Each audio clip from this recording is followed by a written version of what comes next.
ស្នាស្រីចិត្តខ្មៅប្រើងឹតមេតាប្រាសាទតែព្រំបងកុំលាទាំងព្រៀងនេះទៀងអាឡាយ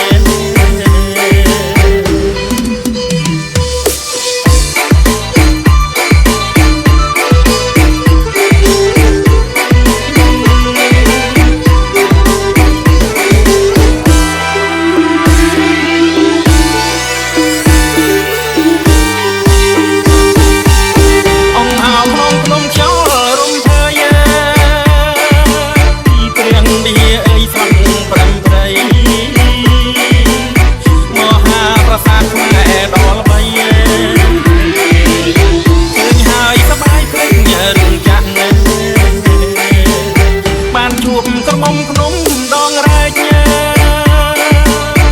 សម្រងល្អឯកគ្មានអ្វីទោះត្រកុកត្រគុំសងទាំងអស់និយាយចាពីរស់ឈ្មោះបោក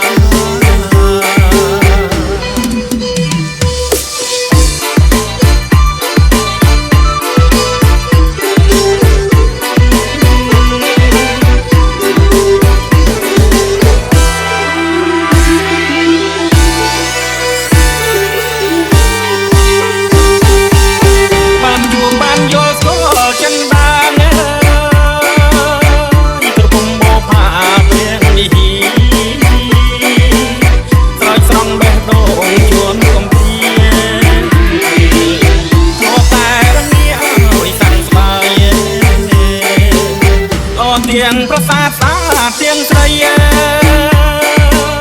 ជាឋានសួគ៌ថ្មីនៃខ្ញុំហើយ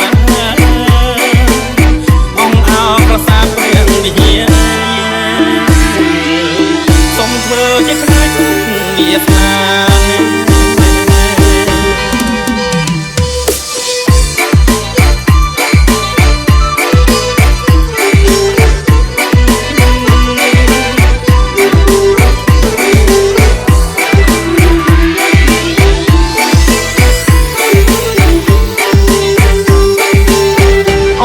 ក្នុងភ្នំខ្យល់រំភើយព្រៀងវិហារស្រង់ប្រំព្រៃមហាប្រាសាទខ្មែរដល់ល្បីឃើញហើយសប្បាយភ្លេចរឿងចាស់បានជួបក្រមុំភ្នំដងរែកសម្រងល្អឯកគ្មានអ្វីទោះ